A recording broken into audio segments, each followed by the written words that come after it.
nitro-burning engines, fiberglass bodies, 2,500 horsepower, 250 miles an hour. The Battle of the Funny Cars. Auto Racing 82 on ESPN.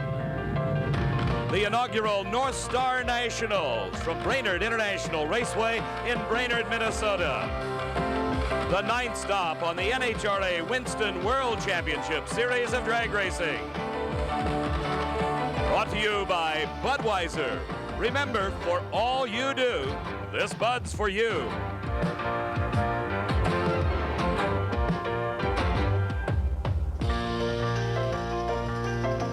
A weekend of record-shattering performances here at Brainerd International Raceway, not only on the racetrack, but in the thousands of campers that have jammed the area, the largest crowd in the history of this 468-acre facility.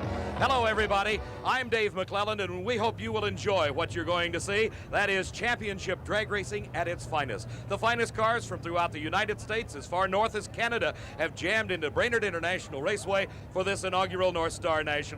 Working with me is sportscaster Marty Reed. He's down at the starting line where everything gets underway. Marty? Dave, it's an awesome sight when they close that fiberglass shell down over the driver and there's 2,500 horsepower sitting in his lap, literally waiting to go screaming almost 250 miles an hour down the quarter mile. Dave? As they scream through that quarter mile, Marty, it's only 1,320 feet long. We have stationed at the end of the racetrack a man that has been over the race course at over 230 miles an hour. He is a former Top Fuel champion. He will be bringing you the action from the end of the racetrack, and that is Carl Olson. Thank you, Dave. As I stand here in the shutoff area at beautiful Brainerd International Raceway, I'm impressed not only with the gorgeous weather today, but the excellent racing conditions. And we'll be looking for mechanical failures here in the shutoff area and be talking to the drivers as they work their way through eliminations. Back to you, Dave. Carl, we're just about ready for the start of eliminations. Right now, though, let's meet up with Marty Reed, who had a chance to talk with the #1 leader in points in Funny Car, Frank Hawley.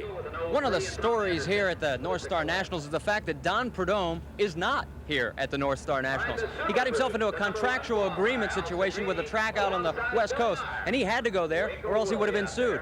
He loses points, but it's a big break for you, Frank Hawley. You're currently leading the Winston World Cup by just 86 points. Yeah, it's a real close battle. There's 4 cars, us, Billy Myers, Don Prudhomme, and Raymond Beadle, and we're on top because, you know, a race we won last weekend.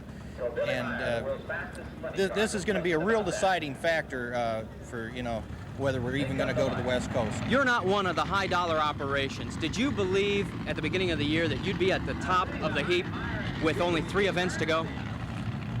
It's surprising. I think we're getting a lot of help from above or something because it's been a tough road to travel, and we have to run a lot of smaller races to help fund, you know, racing at the larger events. And the car come out of the box at the first of the year run really fast. So, you know, we didn't have any reason to doubt it. As it looks right now with the hat and the shirt, it looks like you found a few sponsors because of your performance. Yeah, it helps out a lot, and there's companies that are willing to, you know, advertise on the car, and they get a lot of publicity like you fine people out here today. Good luck to you. Thank you very much. Thank you very much, Marty, and we're set to go with the first round of Funny Car Eliminator. And these 2,500 horsepower rockets with their fiberglass bodies getting the final touches by their respective crews. In the near lane will be Kenny Bernstein, the Budweiser King, driving his car out of Dallas, Texas. The crew making the final adjustments necessary. Bernstein encased in the roll cage, patiently waiting, as all race drivers do. It's kind of like the Army, I guess. You hurry up and wait, as Al Segrini is doing the same thing as he watches his crew make the final adjustments to his car. And it's the hardest part for a driver because all he is, he's sitting in there and he's waiting, he's strapped in. There is not a single thing he can do. He's at the mercy of that little starter motor, and if it turns over. The bodies, as you see, are raised to allow the access to the engines. The bodies are completely dismountable. Another pin in the back holds them down in the back. The crew, when they work on them between rounds, can lift them off. The signal just went out to start them up. They squirt a little gasoline into the injectors. They spin over the electric starter that is attached to the supercharger. It, in turn, turns the crankshaft, and all of a sudden, 2,500 horsepower plus spring to life in the funny car of Kenny Bernstein. And you know, it really took a He-Man performance to just qualify for this field. The fastest 8-car show in NHRA history. Al Segrini at a 5:91 was the low qualifier, and Tom Anderson, the number 8 qualifier, ran a 6:11. So you had to be very quick to make this field.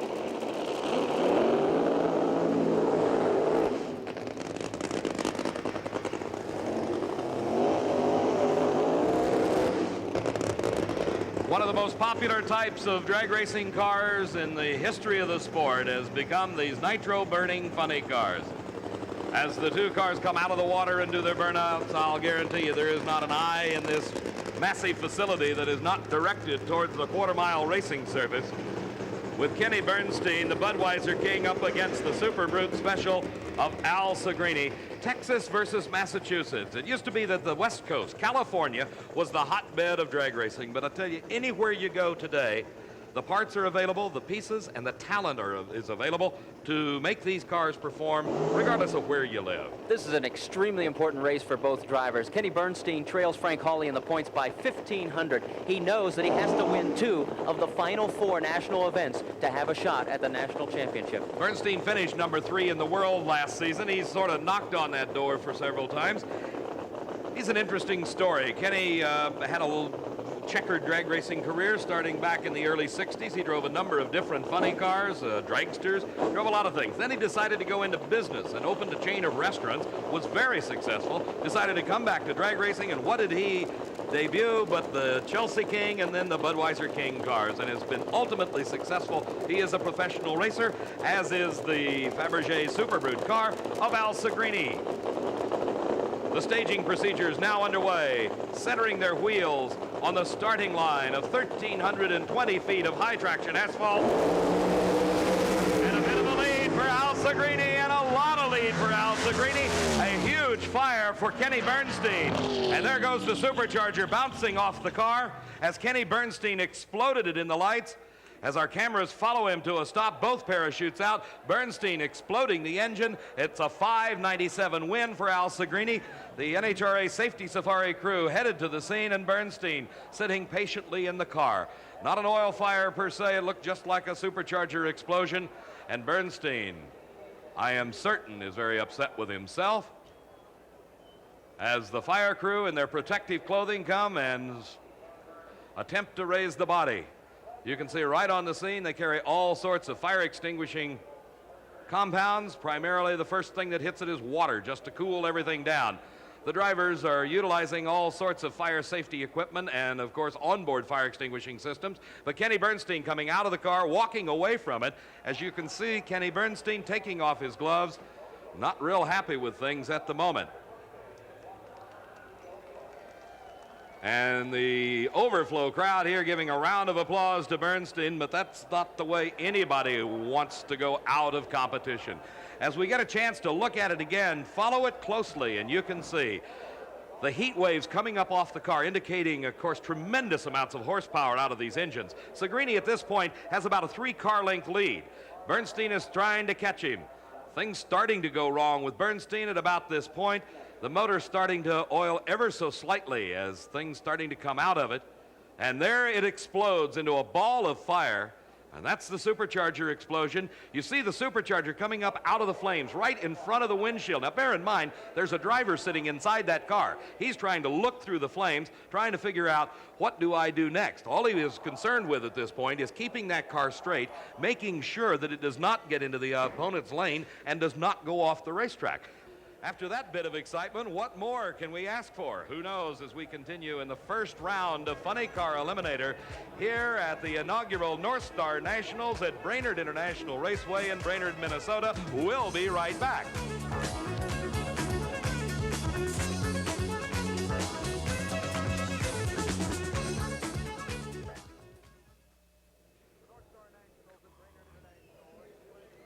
The North Star Nationals at Brainerd International Raceway. We've just seen the excitement of a supercharger explosion in Funny Car Eliminator as the Budweiser King of Kenny Bernstein out of competition in the first round. Carl Olson has had a chance to catch up with him down by the finish line, and Carl is with Kenny at this moment. Thanks, Dave. Kenny, from our vantage point, it looked like you were about 3/4 of the way down the track, and suddenly there was just a violent explosion. Do you have any idea what happened? Well, not exactly what caused the explosion at this time, Carl, but obviously the supercharger, which is on top of the engine that forces the air and the fuel into the motor, just exploded, and it came off the car, and then a little bit of a fire, a flash fire for a second or two.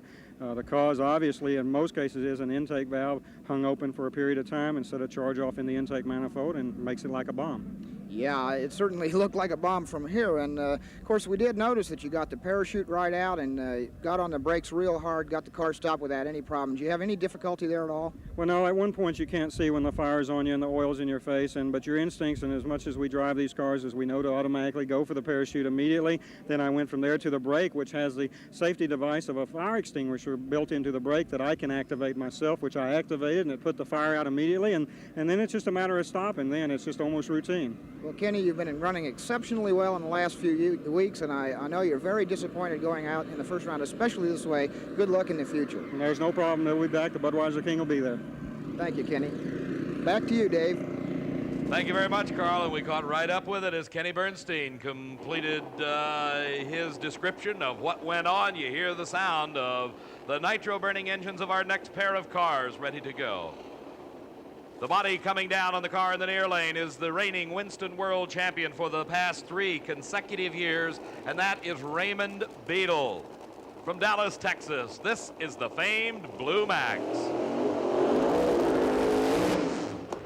Beadle qualifying in the number 7 spot at 6.03 seconds, and he has had tremendous problems thus far at this event. Alongside of him, from Stanton, California, he calls himself the Orange Baron. This is Gary Bergen. Bergen has won several national events and been runner-up with a couple. He was a U.S. Nationals champion. Back in 1976, he was runner-up in 1981 at 2 events, the Golden Gate Nationals and the Winston World Finals, and a couple of other events stacked in between. Marty Reed, you were back in the pits a little bit earlier today, and we're talking to Raymond Beadle, and he's not been happy at all. No, they've made several changes on the motor. They wanted to try and get some more power. They're not getting any top-end speed. Usually, Beadle is thundering in the 240s, high 240 range. He's been having trouble getting it 240 even. So they made a few changes in the motor, and we're going to see if it works. The Ford EXP body on the Blue Max allows it to cut through the air at speeds upwards of 250 miles an hour. And sitting encased inside that car, it's almost a claustrophobic feeling for these drivers, but after you do it long enough, they become very, very accustomed to it. In other forms of motorsports, the drivers have come around and sat in the funny cars, and they lowered the body down on them, and they've got those breather masks on them, and these drivers of champ cars, of sprint cars, they say, I wouldn't sit behind that motor for anything in the world. But Gary Bergen, for Raymond Beadle, it's just like putting on your shoes every morning. Well, all you can see is the motor. And a little bit of plexiglass you look through, and a great start, and a lot of smoke out of Gary Bergen, but boy, is Bergen pulling an upset here, putting down to defeat the Blue Max. Gary Bergen notches a 597 at 246.57 miles an hour. And Gary Bergen takes the measure of a Raymond Beadle 6.05, and you saw how far behind Raymond Beadle was. As Bergen coasts to a stop at the end of the track, here in tire-smoking splendor is the Orange Baron of Gary Bergen. This is the first time in 3 races against Beadle in national event competition that he's got the better edge. And he's got a big edge here. Look how many car lengths separate him. Gary Bergen at 597, 236 miles an hour, defeats Raymond Beadle, and a motor starting to go away in Beadle's car as he approaches the finish line. The engine's coming to life in our next pair. This is Little John Lombardo. Not a household name in championship drag racing outside of Southern California, but the folks back in LA have learned to fear Little John Lombardo and to respect him because he is one of the premier racers of Southern California.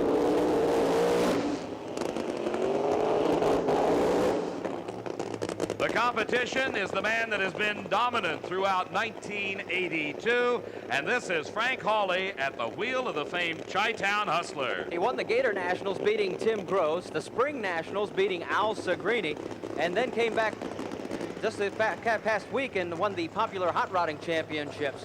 So he has been running pretty consistently all year long. He was also runner-up at the Southern Nationals to Raymond Beadle. And believe it or not, you know, he holds the distinction of losing the quickest side-by-side funny car race to Raymond Beadle. That was back at the 82 Winter Nationals, and it was on a hole shot. He actually ran a quicker elapsed time, but he lost the race because he was late off the starting line, a 5:97 to a 5:96. And he really doesn't like to talk about that too much. Not too much. Violent burnouts by both drivers, indicating tremendous traction available. Those huge 18-inch wide slicks just clawing at the pavement that has now become practically a rubber surface. So it is rubber to rubber as Little John Lombardo and Frank Hawley complete their burnouts. Hawley, a former pro comp racer. He used to drive alcohol funny cars. He drove alcohol altereds. He drove practically everything. This season he moved into the Chi-Town Hustler, and it has been a success for him. Moving into those light beams that indicate the starting line. Little John Lombardo and Frank Hawley. We're in round number 1 of the North Star Nationals Funny Car Eliminator. A great start and tremendous horsepower for Little John Lombardo. He smokes the tires. Oh, ladies and gentlemen, you've just seen low elapsed time of the meet for funny cars, and what a shot. 5.89 seconds for Frank Hawley at 243 miles an hour, a losing tire smoking 6:16 for Little John Lombardo as he goes out of competition. We watch again in replay slow motion. You see right there, the clutch comes in, the horsepower comes in, and John Lombardo goes out. Yeah, smoking the tires just won't do it in this race because that right lane seems to be hooking up very well, and Frank Hawley powers on past, and look at the distance as he runs a 5:89, the quickest funny car so far this week. Tom Anderson in Jim Ouimet's car. You see the eyes, and it gives you an indication of the concentration. He's thinking about, what can I do to get my car down that racetrack just a little bit quicker than anybody else? He'll be in that left-hand lane. He just saw Little John Lombardo go up in smoke. Jim Ouimet's entry out of Macedon, New York. The body coming down on the car. Tom Anderson, a journeyman race driver, one of true professional skill, has driven a number of cars throughout his long and checkered career. The Chief Auto Parts 711 special of Billy Meyer. Now, Billy, so far, this is an interesting story. Billy Meyer has high speed at the meet so far at 250 miles an hour, but he hasn't really been able to match it after making that on the first qualifying pass. And he told me during the pits this morning that his mind just isn't in this race. His wife, Debbie, is pregnant. She's due anytime this week, and he's having a hard time getting mentally prepared for this race, and mental preparation is at least 50%, and some drivers think as much as 80%. Yes, sir. The need for the concentration is very great in this sport because you have to really, really devote your entire mental processes to getting your car and yourself prepared for the run. For Billy Meyer, he has been over 250 miles an hour, probably more times than any funny car racer, well over 254. And with that 711 Chief Auto Parts special, I'm sure his wife Debbie back home in Waco, Texas, is wishing him the very best. Well, this is an important round for him because Frank Hawley leads him by 86 points, and he's already into the semifinals, so Meyer has to win to keep pace. In fact, the winner of this race meets Frank Hawley. For Tom Anderson, Jim Ouimet, the latest in a series of top-quality rides. For a race driver, both of these men are 27 years old. Billy Meyer started his career in a funny car back at the age of 16, has never driven anything but a nitro-burning funny car. You're seconds away and a tremendous hole shot. Disregard who you saw across the finish line first. It just doesn't matter because the win was decided at the starting line with a big red light for Tom Anderson. And a tough break for the Anderson-Ouimet crew. An outstanding 6.08 seconds, going to no avail at 240 miles an hour. As we watch again, you can see Tom Anderson leave way ahead of Billy Meyer. There's the red light. It's lost right there. They could have shut everything off, coasted through the quarter mile, and Billy Meyer would still have been the winner. Notice the time, though, 6:18 and only 216 miles an hour. During a break here, I'm going to have to go back and talk to Billy, see if he eased up at the top end to try and save the motor, or if he really had that much or doesn't have that much motor. We'll be back at the North Star Nationals at Brainerd International Raceway in just a moment.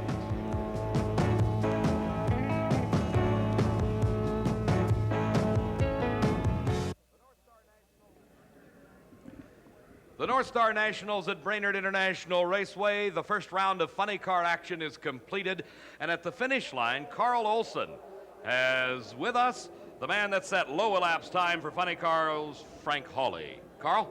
Thank you, Dave. Frank, the Chi-Town Hustler is known as one of the most consistent cars in the sport of drag racing, and a lot of your world championship points have been earned through consistency. Suddenly, here you are with low elapsed time of the meet up to this point at 5.89, and I've got to tell you, that was the cleanest car coming through the shutoff area of all of them. It looks like you might have found a real combination. Is that correct? Well, what happened was we hurt our motor that we'd been running most of the summer on Friday in qualifying, and we had to change motors, and we took a 3-year-old motor out of the truck and put it in the car, and it seems to be working very well. I mean, at the first of the year, we started running really quick at Pomona, and we didn't win the race, and, you know, we run okay at Gainesville. It fell off for most of the summer, and it appears that we've got it back now. Well, it's certainly a pleasure to have you on the World Championship circuit this year, and we look forward to seeing a lot more of you as the race goes on. Well, thank you very much, Carl, and we're going to try our best to win it. Back to you, Dave. Thank you, Carl. I guess museum pieces like us have a place somewhere in this sport of drag racing. Taking a motor 3 years old out of the trailer and putting it in and running a 589. That is the low ET thus far. Frank Hawley driving the famed Chi-Town Hustler. He is moving into the semifinals, and every race he wins, he continues to mount up points in that Winston World Championship Series. Sitting patiently waiting, not only this tremendous throng of spectators that has jammed into Brainerd International Raceway, but our pro stock racers, and what a show we have for you here. There's campers scattered.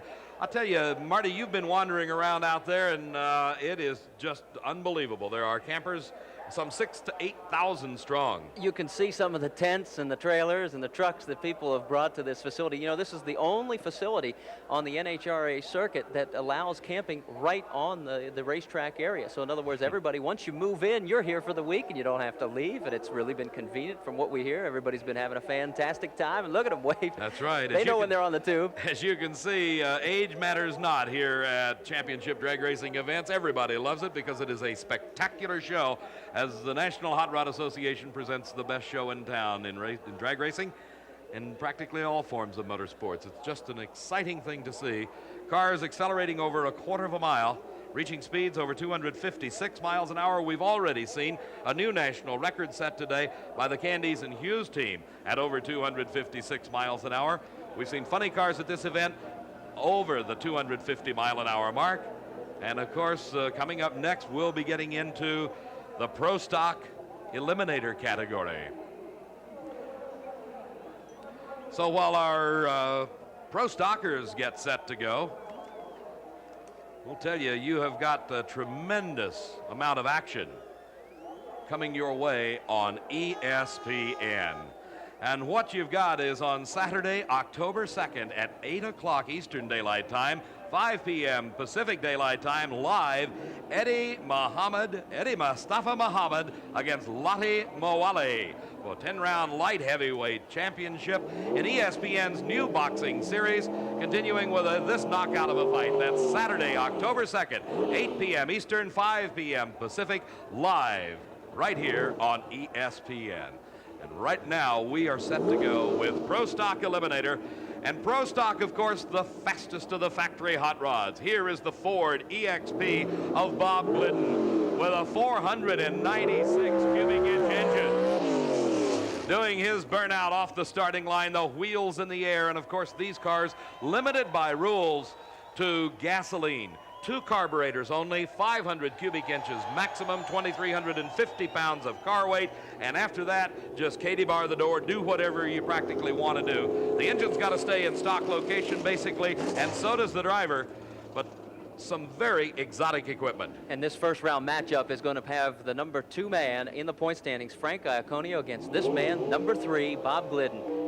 And by the numbers on their windshield, windows rather, indicates how they finished last season in the Winston World Championship points chase. Number 2 last year was Bob Glidden. Number 3 was Frank Iaconio. You know, out of all the races that these guys have been at this year, 9 on the NHRA circuit, this will only be the 2nd time that these two have met, which is kind of rare. Iaconio foregoing, apparently, the burnout across the starting line. He is in the pre-stage light, waiting and watching at the wheel of his Chevrolet Camaro, 500 cubic inches, and 81 Camaro. the 82 Ford EXP, the short wheelbase car out of Ford Motorcraft, 496 cubic inch shotgun Hemi. This is Bob Glidden in the Ford, the #1 qualifier. 787 at over 174 miles an hour on carburetors and gasoline. Watch him go. A great start for Iaconio. He's got the lead. Can he hold on to it at the finish line?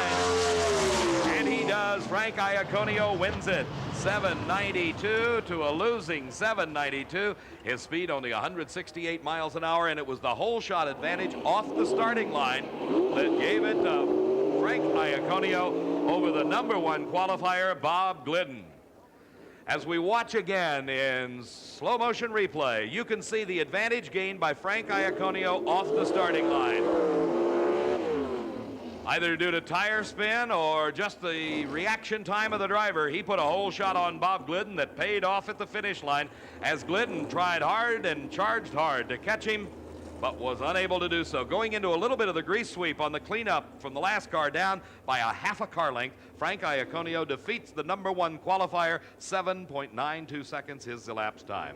Our next pair, the man currently leading the points chase in the far lane of the racetrack, that is the Rare and Morrison Camaro with Lee Shepard, and he mathematically has won the 1982 Winston World Championship title, and with it, the $20,000 season-end bonus money going to Lee Shepard from Arlington, Texas, at the wheel of this car for the second year in a row, the Winston World Champion. Give you an idea just how strong he has been all season long. He won the Gator Nationals, the Southern Nationals, the Cajun Nationals, the Grand Nationals, the Mile High Nationals. Then, at the Winter Nationals, Spring Nationals, and some Nationals, he was runner-up. I mean, he has been in the final. That's what you call dominance. Alongside of him, trying to pull the upset, is Don Kuntz from Cayuga, Indiana, driving the Kuntz and Clark car, formerly Sportsman Eliminator Racers, moving up into the professional ranks with his outstanding Camaro.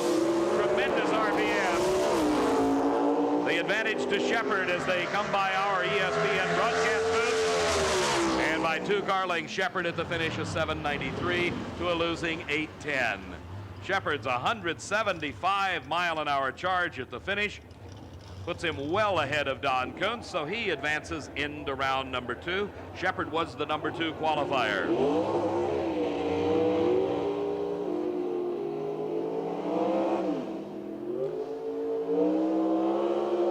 In the lane nearest the tower, or nearest our camera positions, you see John Lingenfelter from Decatur, Illinois. John, a former Sportsman Eliminator racer in competition, moving up into pro stock, is racing Warren Johnson from Norcross, Georgia. Johnson, formerly out of Fridley, Minnesota, now moved down into the Norcross, Georgia area. WJ, Warren Johnson, and a red light for John Lingenfelter. He just couldn't wait. He knew he had to take a shot at him, and it didn't pay off because he got the big red eye, and Warren Johnson drove around him anyway at the finish. Didn't matter. WJ takes the win. 793, 173 miles an hour. In the semifinals, he'll be matched against Frank Iaconio. For John Lingenfelter's debut, an outstanding job in just getting into this program. As we look again at the start of that last race, you see John Lingenfelter will roll ever so slightly and then a whole bunch ahead of Warren Johnson. And that's what you call a red light. Oops. Oops, yeah, you got it. As Warren Johnson takes an easy ride, but he doesn't back off of it. He still runs 173 miles an hour. The final pair in this round in the lane nearest our camera position is Brian Stewart, while we look at Bob Ingalls back up from Carmel, New York. Ingalls, 41 years old, has really come into his own in the last few races this season. He is beginning to run some 780 elapsed times, which you have to do to be competitive in this sport. For Brian Stewart, he's 24 years old. He is a trucker by trade for the family who apparently have a considerable cattle business. He's got an outstanding operation with a huge 18-wheeler rig and this magnificent Camaro in pro stock racing. For Bob Ingalls, he's an auto mechanic during the week, races on the weekend for Jay Rutherford, the car owner out of Katona, New York. Ingalls qualified with a 792 at 174 miles an hour, and Brian Stewart just made the field at an 804 at 169 miles an hour. Yeah, we've got a chance. We ought to talk a little bit about, if you've noticed, the right-hand lane seems to be the dominant lane so far. Yeah, but you got to also remember that the car with the low elapsed time has the lane choice, and if they feel whether there is or isn't any difference, they will take the lane that they see the lower car in front of them taking. And a great lead, hey, Brian Stewart right alongside of Bob Ingalls. And for his national event debut, Brian Stewart pulls out the upset of the race thus far, 8:12 at 167 miles an hour, and Brian Stewart wins his first round race over Bob Ingalls. And what an upset, because Ingalls has been running exceptionally well. We noticed there on the Quaker State scoreboards, though, that 154 miles an hour for Bob Ingalls is not enough to make the horsepower. As we watch again, maybe we can see Ingalls in the far lane slow perceptibly, because he appeared to have a bit of a lead at that point, and then here comes Brian Stewart charging hard at the first timing light and at the finish line. Oh, talk about a matter of inches. That's it, just by about 8 to 10 inches, it appears Brian Stewart got there ahead of Bob Ingalls. Let's move down to the finish line now, and once again, Carl Olson. Thank you, Dave. I'm here with Frank Iconio, who just defeated low qualifier Bob Glidden in a real driver's race. 7:92 elapsed times for both cars. What did you do to trick the car up to run that well this morning? Well, Carl, I don't know how the track is today. I ran 7:92 qualifying, and Bob ran 7:87. So I don't know whether I picked mine up or he slowed his down. It looked like a heck of a race down here. The race must have been won on the starting line. Yeah, I had a 4-1, which is, I guess, pretty perfect. I don't know what he had, I didn't see the reaction time, but I can tell you it was an awful close show. Back to you, Dave. Thank you very much, Carl, and we're getting ready for the semifinal round of racing here at the North Star Nationals in Pro Stock Eliminator. You stick around.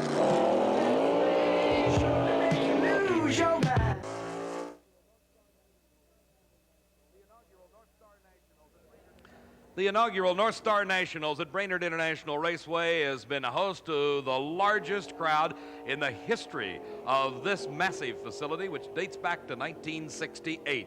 It's also been treated to record performances on the racetrack and to one of the most dreaded things any funny car driver can face, and that is an engine explosion and fire. We saw Kenny Bernstein go up into a ball of flames. Each of the drivers wears protective clothing, and Carl has the story. I'm with funny car driver Al Segrini, the #1 qualifier here at the North Star Nationals. And Al, we'd like to talk a little bit about the spectacular nature of the funny car. It's certainly one of the fastest and more powerful classes in all of drag racing, and I suspect a little bit dangerous as well. Perhaps you could take the time to tell us a little bit about the safety equipment that you're going to use this weekend. Sure, that'd be fine. Okay. This is your basic fire suit that a funny car driver must wear. It consists of 9 layers of Nomex fire retardant material. Next, we have a fire mask, which is also of nine layers also, which has, if you notice, respirators built in for the driver to breathe inside the cockpit, which fills up with fumes, and the fumes of nitromethane, etc. You notice it has eye holes in it, and the driver's eyes are protected by goggles which cover your eye openings, which are also of a safety retardant material the goggles are made of. Then comes your safety helmet, which is also SEMA approved, the safety specs you have to drive this type of car. I suspect the helmet is good both for fire protection and protection in the event of a crash. Correct. It protects your head. In other words, if you did have a crash from bouncing around, also any kind of concussion or whatever, and also it protects you from any type of a flame or whatever wait for you. Then we have your basic glove, which 5-fingered glove, which is made of Nomex, which is very important to a driver because all the controls are operated by your hands inside of the cockpit. In case of any trouble, you have to move your hands around, which could get very hot in there. And how about the boots? Okay. A driver's boots, feet are protected by a similar type of a boot, which the glove is made in the same type of material, which protects the driver's feet in case of a fire or an accident or whatever. Let's take the opportunity now to look at the race car itself and see some of the safety equipment that's involved there.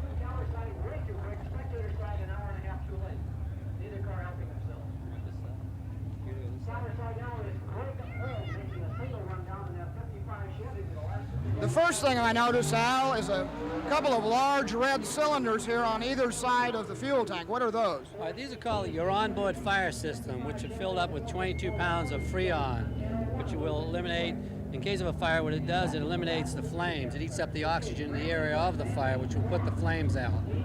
I noticed you've got a number of various kinds of shields and safety devices on the engine, but I particularly notice a couple of tubes here. What are those for? Okay, this is your basic way the motor breathes. In case of any blow-by or hurt piston or whatever, the blow-by will come through this tube, follow the frame into a catch can on the back, which will eliminate from pushing out any gaskets or whatever which could cause a fire.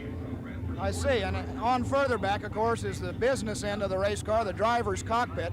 Maybe you can tell us a little bit about some of the controls and how you activate these various safety equipment items. Sure. A funny car consists of a hand brake, which is activated right here. Now, you asked earlier about the fire system up front. Well, in order to activate the fire system, there's a lever right here which the driver would squeeze, and it would puncture the bottles, and it would fill the cockpit up with Freon, which would put the fire out in case of a fire. Then we move along here. We have a 6-point roll cage, which the driver is protected with in case of an accident, in case of the car flipping or whatever, and you're harnessed in it with a 6-way harness, which keeps the driver confined in this area. Al, it's all very impressive, and I've got to ask you the obvious question. With all of this driver's protective equipment on and all of this impressive, sophisticated safety equipment on the car, at 240 miles an hour plus, do you really feel safe in this vehicle? I feel very safe. The car was built for that. I mean, in case of an accident, I've seen a couple of accidents that were pretty bad, and the driver walked away with no more than a headache. So, I mean, the car's really built safe. As long as you stay in the confinement of this roll cage area, in case of a flip or anything, you know, 9 out of 10 times you're not going to get hurt. You may get bruised up a little. Good luck this weekend, Al, and we certainly hope your performances hold up to your qualifying times. Thank you very much, Kyle. Thank you, Carl. That safety equipment worked to perfection in the explosion with Kenny Bernstein, and hopefully it won't be needed again here at the North Star Nationals. This is the semifinal round of Pro Stock Eliminator, the semifinal round where only 4 cars remain. It is the car of Lee Shepard in the near lane. That is the red and white car that has already locked up the Winston World Championship title. For the second season in a row, this big Camaro of Rare and Morrison with Lee Shepard, the driver, will wear the number 1, signifying the Winston World Champion title. Alongside of him, the upset winner out of South St. Paul, Minnesota, practically a hometown racer, just getting started in Pro Stock racing, is Brian Stewart.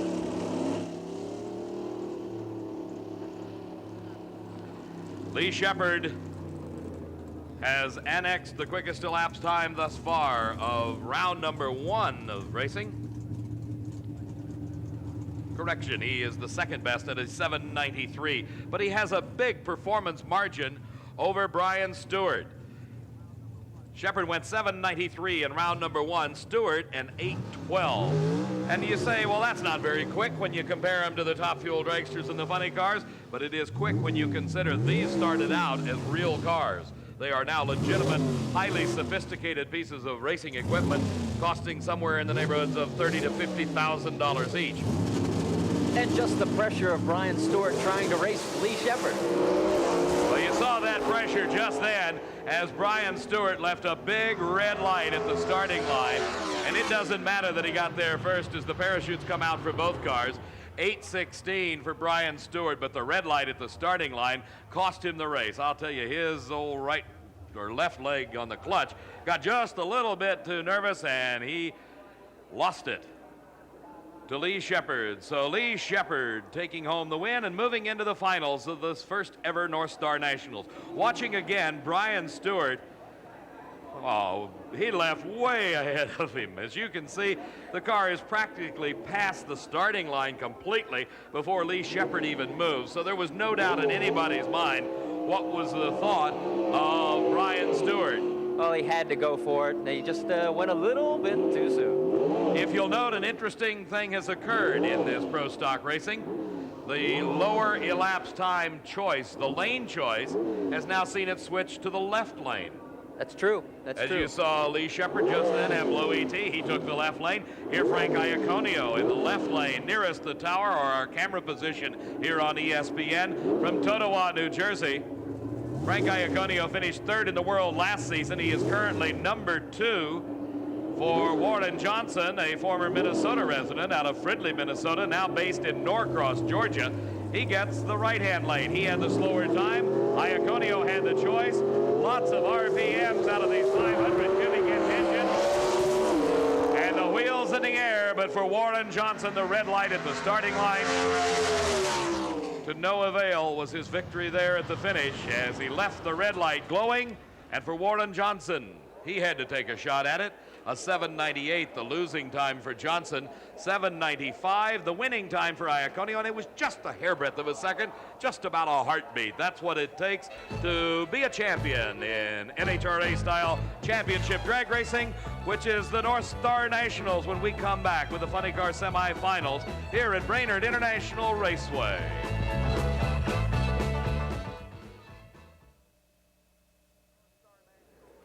The first ever North Star Nationals at Brainerd International Raceway is hosting an overflow crowd as our funny car racers get ready to go. Let's take a look at the current standings in the Winston World Championship points chase in Funny Car Eliminator.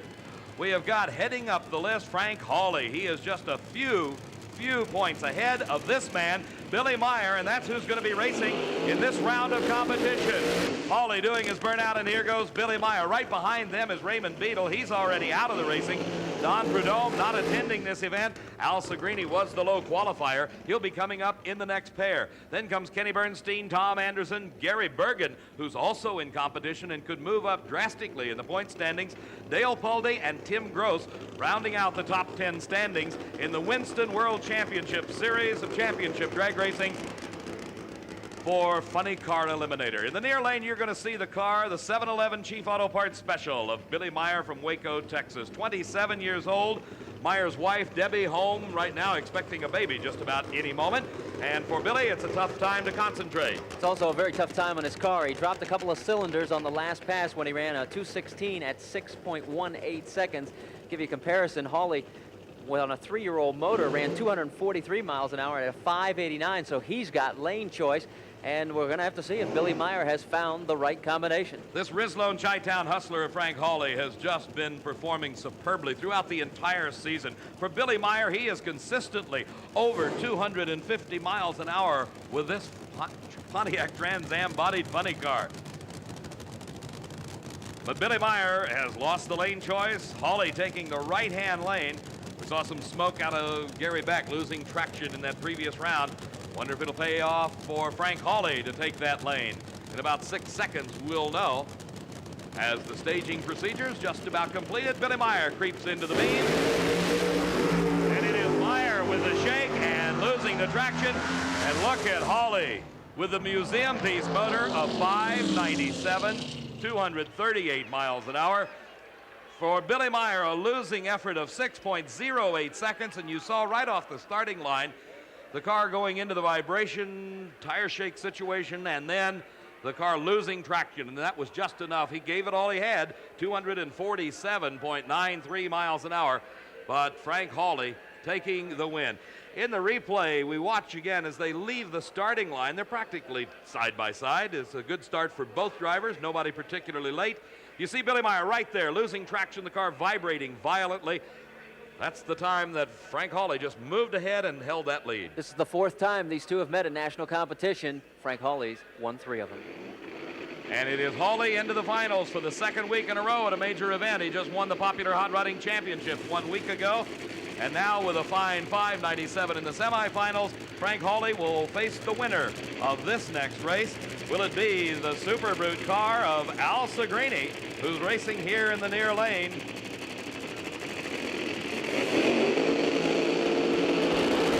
Or will it be this man, the Orange Baron of Gary Bergen from Stanton, California? And I'll tell you, Marty, Gary Bergen showed them all how it was done in round number 1. Bergen got a 597 with a 3. He's got the lane choice over Segrini, and he's going to take that right-hand side. Ran 246 miles an hour, and when I went back into the pits to take a look at the cars, they were back together, ready to go. He had just singed a couple of cylinders, or a couple of pistons, I should say, but nothing major. He is ready for action. When we talk about singeing and burning and what have you, what actually happens is that a cylinder will lean out to the extent that the piston literally melts, or it distorts itself to the extent that the piston rings don't do the job that they're supposed to do, and that can cause some rather severe damage internally. When you see a lot of smoke out of an engine at the finish line, that generally is what has occurred, that the engine has leaned itself out to the point that it's literally melted the pistons, and I mean they can burn holes right through them. Look like a welding torch hit them. And of course, in about an hour and 30 minutes, they can have them all apart, back together again, in a brand new engine on the starting line. For Al Segrini, he had a 597 in round number 1, and of course, it was to the thousandth of a second to determine who had low ET. You know, the only thing about burned pistons is after you've burned them, about the only thing they're good for is ashtrays. Ashtrays are paperweights, that's it. You burn a big enough hole in them, you're going to burn up your desk if you try to use them for an ashtray. But for Al Segrini, he's not thinking about burned pistons. He'd certainly sacrifice one of those aluminum lambs if he had to get into the finals here at the North Star Nationals. Segrini won the Winter Nationals over Raymond Beadle, and he was runner-up at the Spring Nationals to Frank Hawley. So, can Al Segrini make it to the finals, or Gary Bergen? It will be whoever gets to the finish line first without a red light, crossing the center line, or going out over the outer extremity of the track. That's enough problems, notwithstanding the fact that you got to beat your competition. Oh, and Gary Bergen just fries the tires. Looks like days of old. And boy, you talk about Segrini. Ladies and gentlemen, a 596 at 237 miles an hour. Tremendous blast by Segrini. And that's got to put him in definitely a favored position over Frank Hawley, and that dispels all theories about a one-lane racetrack. Because right. Al Segrini was in the left-hand lane, and he just ran 596. As we watch again, you'll see what happened to Gary Bergen. He just blistered the tires right off the starting line, smoked them in like the days of old when the tires and the rubber compound were very hard, and that's the way drag racing used to be. Just tire smoke from start to finish. But they found out that when the tires are smoking, they are slipping, and you don't move ahead as rapidly as you can. For Segrini, a picture-perfect run at 5.96 seconds gives him lane choice in the finals, as he will face up against the Rislone Chi-Town hustler, Frank Hawley, doing the driving.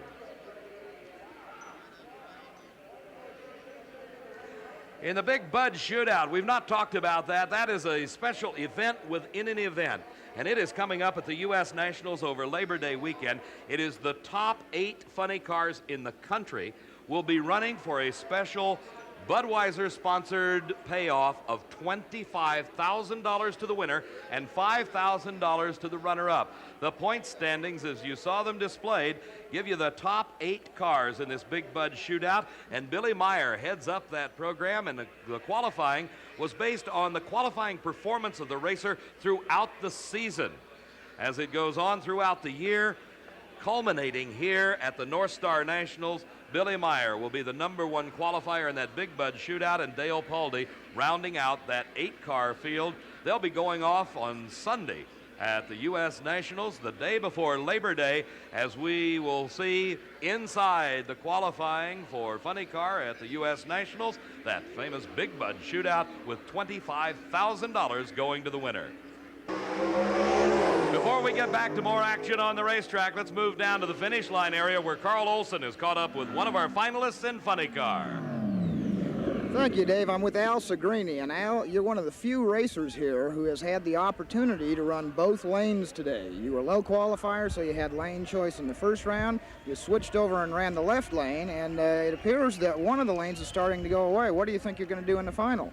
Well, it seems to me I've been watching the lanes really close this last session. The first run today, we chose the right lane, which we qualified in. The car ran 597 in the right lane. This next pass we just made, we didn't have lane choice, and Bergen put us in the left lane, so we get a chance to try it, and we just ran 596. So we improved in the left lane.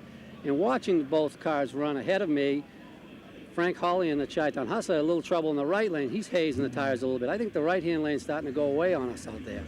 Okay, well, that'll be something to watch then in the finals, Dave, and back to you. It sure will, Carl, and he has the lane choice in the finals of Funny Car Eliminator, and we'll be getting to that and other racing in just a moment as we return to the first ever Quaker State North Star Nationals at Brainerd International Raceway in Brainerd, Minnesota.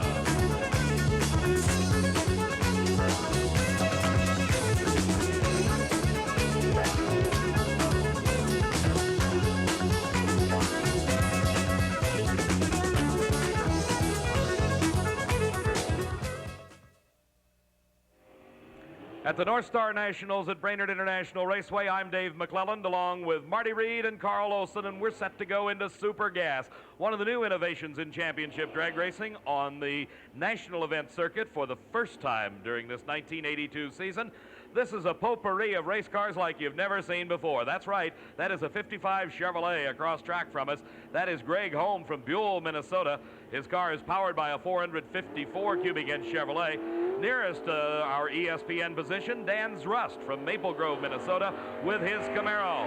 And a red light start for Greg Holm puts that 55 Chevy out of competition. An automatic win for Dan's Rust. They run heads up in Super Gas. That means they leave the starting line together under ideal conditions.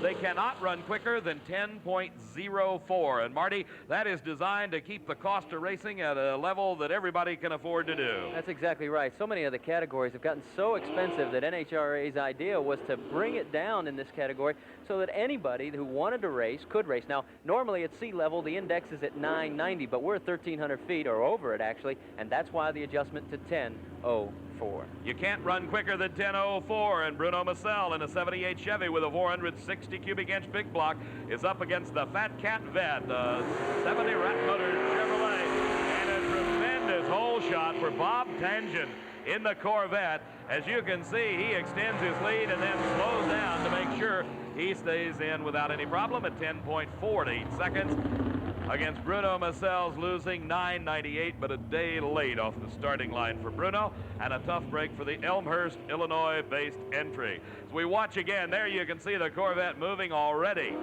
Bob Tangent. And Bruno Massel, who knows what was going through his mind at the moment, but whatever it was, it didn't pay off. Marty? He was probably looking at his television monitor. You know what they say, you snooze, you lose. Joe Covert is the Cedarburg, Wisconsin entry, driving the 77 Vega in Super Gas. Don Corbier from Reese, Michigan. A 77 Monza in the far lane. Again, this is heads-up style competition, though we've not seen a good start yet in the 4 cars we have watched. Both cars now in stage. There's a good one. This kind of racing can be very, very close, and bear in mind you cannot run quicker than 10.04. At the finish line, it is Corbier. He is too quick. Also, the car in the tower lane, Covert, is too quick, but he runs out by less than does Corbier, so that puts Covert into the next round of competition. One final pair remaining in Super Gas Eliminator.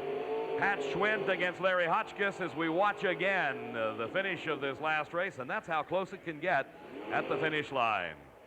Joining us here in our broadcast booth, and we're certainly happy to welcome him to ESPN, is the president of the National Hot Rod Association, the man with the biggest smile in the entire state of Minnesota today, and that is Wally Parks. Wally, it's a pleasure to have you here. Dave, I'll tell you, I've never attended an event for the first time out that gave me more satisfaction than this one does here. It seems like everything was ready-made and waiting for us, far beyond our expectations. A good start, Wally, in this last pair of Super Gassers, as you see Larry Hotchkiss in the 74 Dodge on the tower side against Pat Schwint's Camaro. Schwint is the winner with a bit of a hole shot off the starting line, putting Hotchkiss on the trailer thus far at this North Star Nationals. Wally, the folks here, Dick Rowe and his fine staff, Jerry Hansen, the track owner at Brainerd International Raceway, says this is absolutely the largest crowd ever to jam this facility. That must make you rather proud.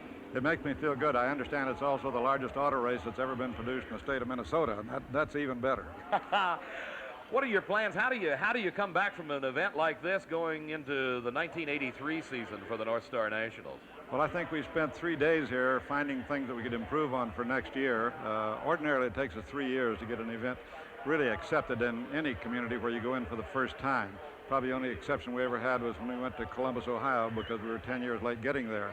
But this one was an instant success, and it's overwhelming. And what we have found in here in cooperation, attendance, and everything that goes with it, we're just delighted. I would say that you're probably just as happy with the entire 1982 season thus far. It's probably been the best one we've had in at least 10 years. Part of that's because we've had good weather, as we have here this weekend. But everything seems to be up. We're involved in a situation that seems to be a luxury market, and when times and circumstances around the nation are down, ours goes up. And we're just delighted that people come out in these numbers and these quantities to see what's going on and look at all these fine cars. Wally, we're certainly delighted that you could spend a few moments with us here in our ESPN broadcast booth. Again, congratulations on an outstanding event here at the North Star Nationals, and of course everybody looking forward to the big one coming up Labor Day at the U.S. Nationals at Indianapolis Raceway Park. It's going to be a real challenge. We'll be back at Brainerd International Raceway for this inaugural Quaker State North Star Nationals in just a moment.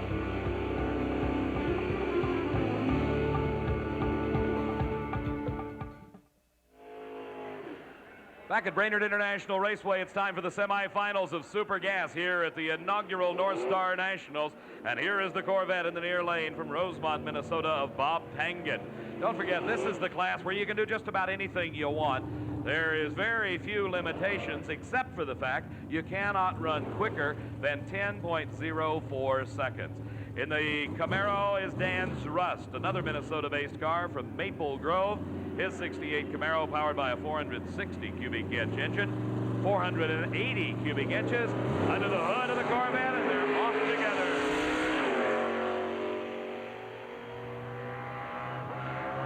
The limiting factor here is 10.04 seconds, and at a 10.07, it is Bob Tangen with lots of smoke out of the car. He may have hurt that big block Corvette, as the big engine may have given itself some internal pains, but it is 10.07 for Bob Tangen, the win over Dan Rust with an identical elapsed time. Tangen, as you can see, going into the light beams, takes the win, and Tangen out of Rosemont, Minnesota, is the winner.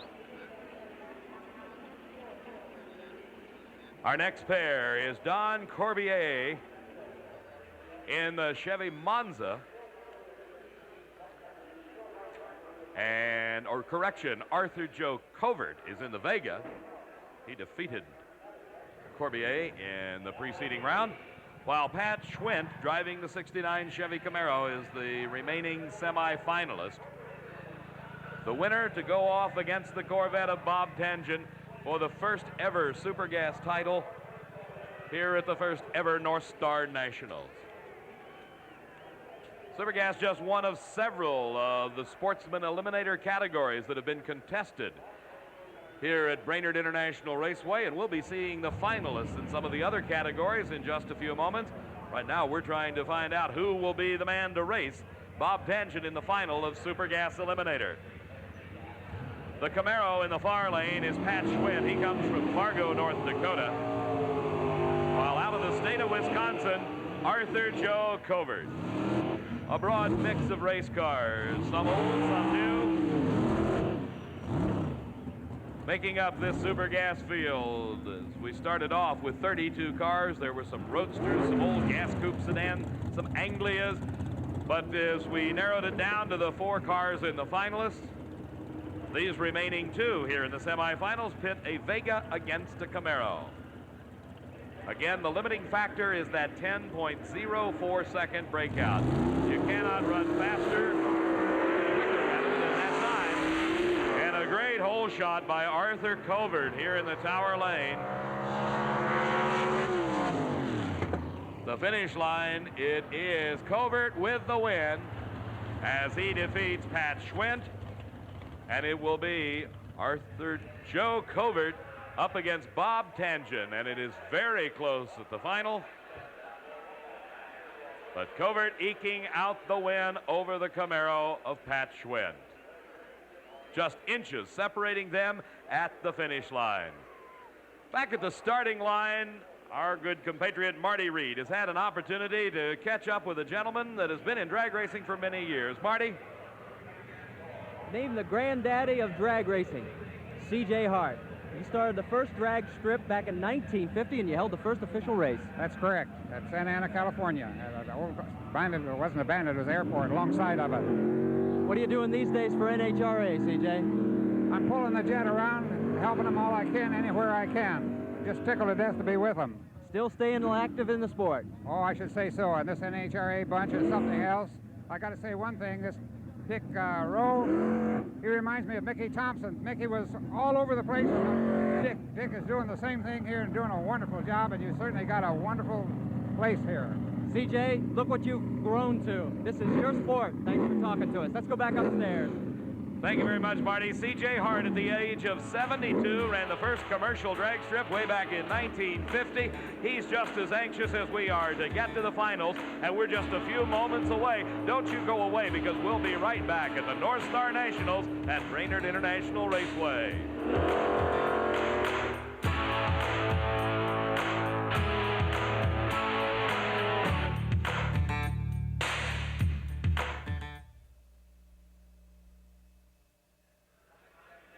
The sport of championship drag racing has an enviable safety record, and that has been evidenced here at the North Star Nationals at Brainerd International Raceway. One of the reasons why is the NHRA Safety Safari, and Carl Olson is at the finish line and has more details. Without question, the most famous and efficient group of emergency crews and vehicles and equipment in all of motorsports is the NHRA Safety Safari.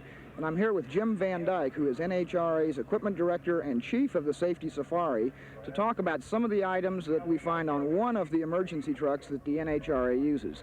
Jim, first of all, we have an extremely specialized looking piece of equipment here. Could you tell us what that is? Yes, this is what they call the Jaws for Life. It's for cutting drivers out of the race cars or roll cages, or we can spread doors open or whatever it might be. We very seldom use it, but it's one of the best tools we have with us. Great.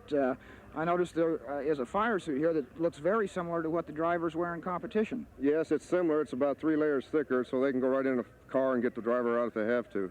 And I suspect that the hood assembly is also that suit. They can get in the fire for about 10 seconds, so they can see right through that helmet there. You have a variety of types of fire extinguishers here, and I suspect you probably encounter electrical fires and fuel fires and whatever. Also, I'm curious about the big fires, the funny cars at the big end of the racetrack. It doesn't appear that there's enough equipment here to handle that kind of thing. No, we have another truck. This is considered number 1. An emergency 2 truck is not here right now, but it has 150-gallon water that's charged with nitrogen, and it's just like a pressurized coming out of a fire hydrant. And we use light water, and it puts the fire out real quick for the funny car drivers, and also gas fires. Thanks very much, Jim, and I know all of the drivers in competition here today appreciate your efforts and the efforts of your fine crew. Thank you. Carl, we thank you for bringing us up to date on the safety equipment being used by the NHRA Safety Safari. We've seen it in use once today. We hope we don't have to watch it again as we get set to go with the finals in several categories here at the North Star Nationals. Don't you go away, because Pro Stock and Funny Car coming your way in just a moment.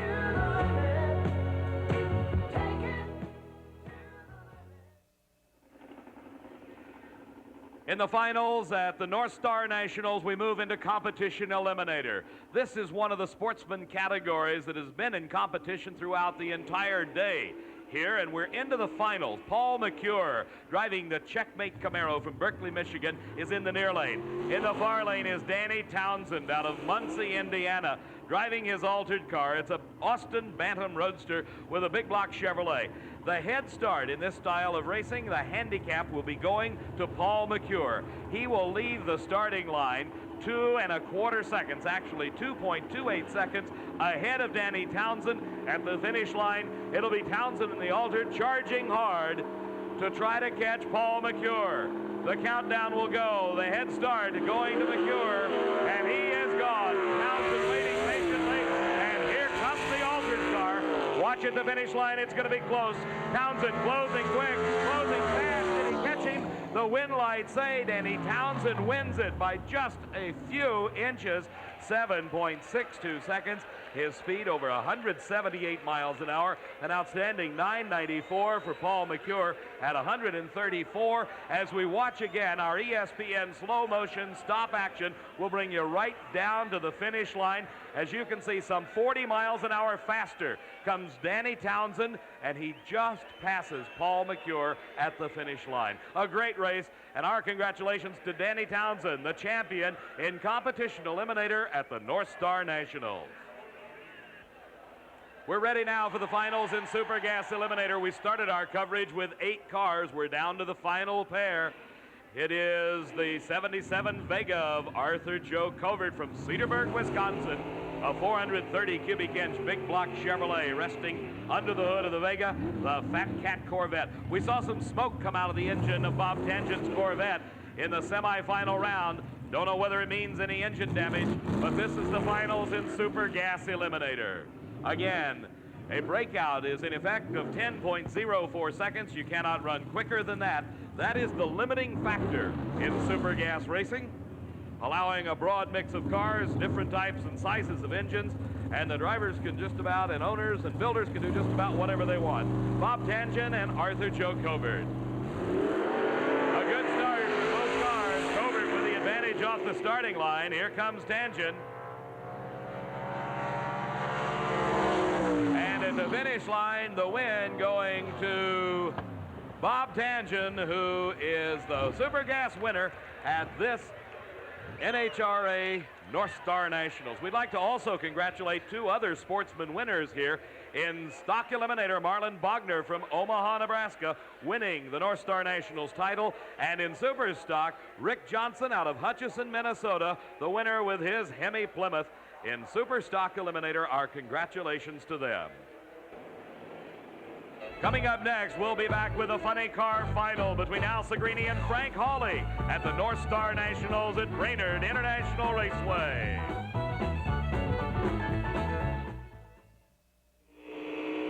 The finals in Pro Stock Eliminator at the North Star Nationals pit a pair of Chevrolets, the two best in the world at the moment.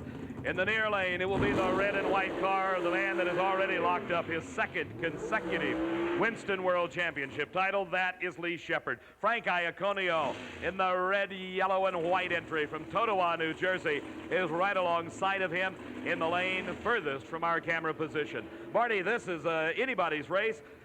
If you had to take a guess, I'd say Lee Shepard, but that's purely conjecture at this moment. Well, track consistency over the past 6 race times that these guys have met. Lee Shepard has beat Frank Iaconio 5 times. Lee Shepard, one of the winningest drivers in all of championship drag racing. Thus far, he has won 5 national events during the 1982 season. 1 national event going to Frank Iaconio. Shepard has all but locked up completely the Winston World Championship title for the 2nd year in a row. Frank Iaconio, the racer closest to him, currently number 2 in the point standings. All they're thinking about now, though, is this North Star Nationals title, as the 500 cubic inch Chevrolet Camaros, a pair on the starting line, and a great start for both drivers.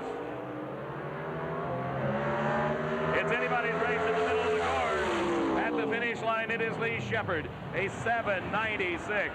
172 miles an hour, a losing 797 for Frank Iaconio, his speed 173. At the finish line, it was less than a half a car length separating the two.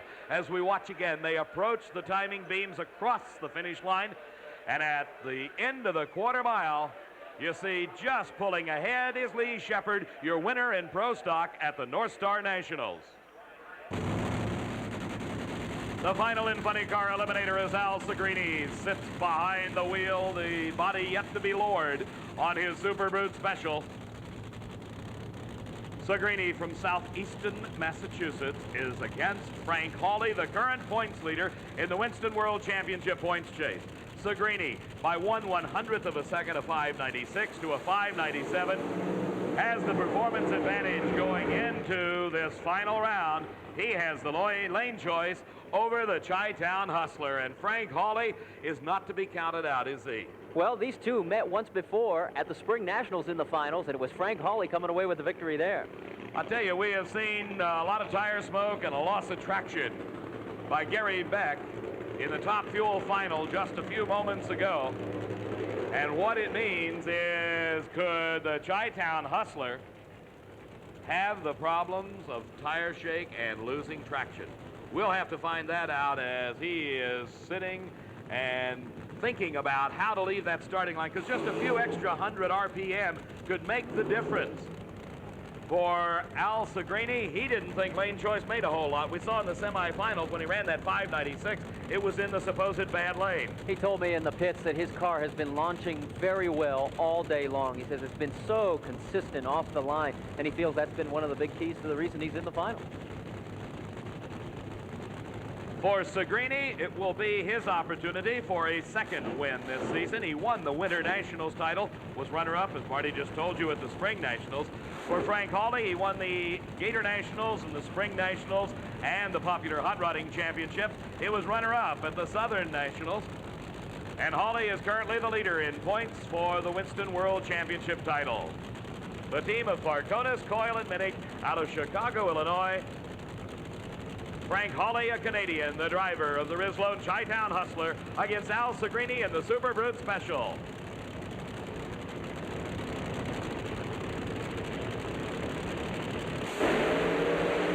And it is Al Segrini up in smoke, but he's still trying to pull it out. He does not. It is Frank Hawley. 5:99 as the Chi-Town Hustler booms to a finish of 247 miles an hour, 6.08 seconds, the losing time, as Segrini just a little bit too much power in clutch. From the starting line, we watch again as Segrini losing traction just off the starting line. There it is. Up in smoke is what they call it, and that cost him the race. Look at Hawley glued to the ground. It's really something the way Hawley's car came off the line. We were talking about the fact that he may have the traction problems, and the reverse is what happened. Look at that. Well, but it was close at the finish. Al Segrini gave it everything he could. A fantastic finish to Funny Car Eliminator. 5:99 at 247 miles an hour. Frank Hawley, your North Star Nationals Funny Car champion. A tremendous finish to Funny Car Eliminator as the Chi-Town Hustler of Farconis, Coyle, and Minnick wins it all. Frank Hawley, the driver, he's with Carl Olson. Thanks, Dave. Frank, from this vantage point, that was just a tremendous race with lots going on. Tire smoke, and it looked to us from here like you had to come from behind. Yeah, we sure did. We left the starting line, and I thought we spinning the tires a little bit. I didn't see Al at that point, and we pedaled the car a little, got it back on course, and then I saw the green car, and I chased him probably for, till three-quarter track, and then Austin's got the motor running awful fast today, and he disappeared, and we drove for a little while without seeing him, and as you know, once you do that, you're probably in front. And, I've run, I guess, almost 247, and that's the only thing that saved us. Yeah, it certainly was. It seems to me that this is the year of the Chi-Town Hustler. From a point standpoint, I know when we talked earlier in the year, you were going to take it one race at a time. Now it just seems like there's hardly any way to avoid going for the World Championship. You're right. I mean, we've got some people that we've picked up along the way. They're helping us a lot. Right now, I haven't tallied the points. We're going to count this race. We're probably, going to have a 1,000-point lead going into the U.S. Nationals. We can count 2 more races, and there's only 3 more left. And we're committed now. This is it. Well, from all of us at ESPN, Frank, good luck for the balance of the season. And Dave, that's a wrap here with Frank Hawley, the driver of the Chi-Town Hustler, this year's Funny Car Eliminator. Carl, thank you very much, and a great job at the finish line area. Marty Reed, you've been around the pits and the starting line and up here in the ESPN booth with me. What's your observation? Well, in the final, we were both surprised, I think, to see Al Segrini light up the tires because he had been running so consistently off the line, and then Frank Hawley so clean, so smooth down the track. Just an outstanding performance. Marty, thank you very much for your work today. Outstanding it was. And our congratulations going to our big winners here at the North Star Nationals in Funny Car Eliminator, Frank Hawley in the Chi-Town Hustler, and Lee Shepard in Pro Stock Eliminator. We'd like to pay special thanks to all the folks here at Brainerd International Raceway, Jerry Hansen, the owner, Dick Rowe, the president, David Ames, the director of drag racing, and the entire staff for making our stay so enjoyable. To NHRA, the entire staff there for a great job, and particularly competition director Steve Gibbs. Our spotter crew headed by Fran Armstrong, and then with Terry Farrell and Jerry Newman doing a great job for keeping us up to date. Our engineer in charge here at Brainerd International Raceway has been Bruce Dumas. Our director, Jay Mullen. The program produced by John W. Coleman. For Auto Racing 82 on ESPN, I'm Dave McClellan saying so long for Marty Reed and Carl Olson from Brainerd International Raceway and the North Star Nationals.